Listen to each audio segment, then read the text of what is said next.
And I look at the helicopter, and while I look at the helicopter, it was directly over the sun.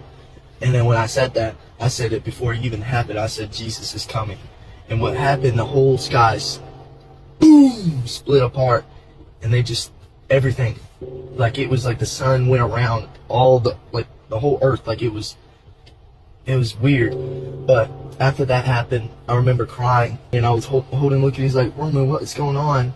And I remember holding Luke, and I remember he just turned into particles, like little particles. It's like I could still see his face.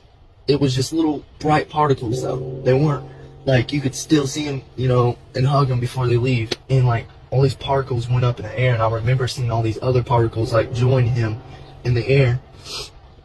And when that happened, I got sent back into my past. I fell on my knees and I said, I'm sorry, Lord, I'm sorry.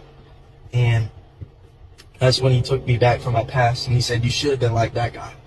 Because I told you, that's the guy you need to be.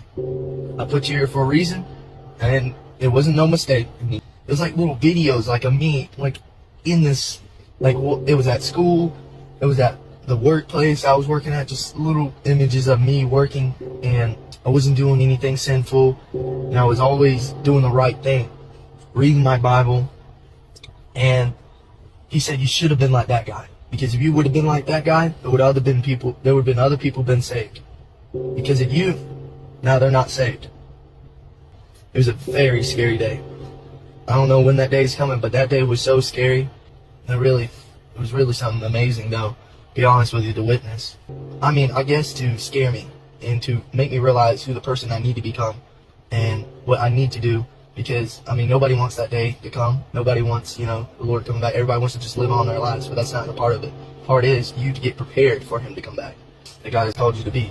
And if you don't do what he tells you to do, and you don't listen to his voice, there are consequences. I just feel like people were not understanding that it is pretty much last days.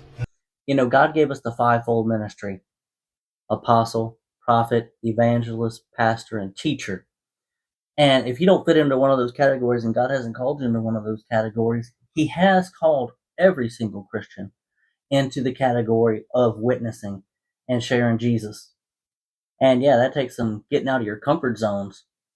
That's why this whole channel exists, showing you guys how easy it is to share the gospel just by giving out gospel tracts. Let's bankrupt hell and populate heaven. This is the only command that the church really technically has from Jesus.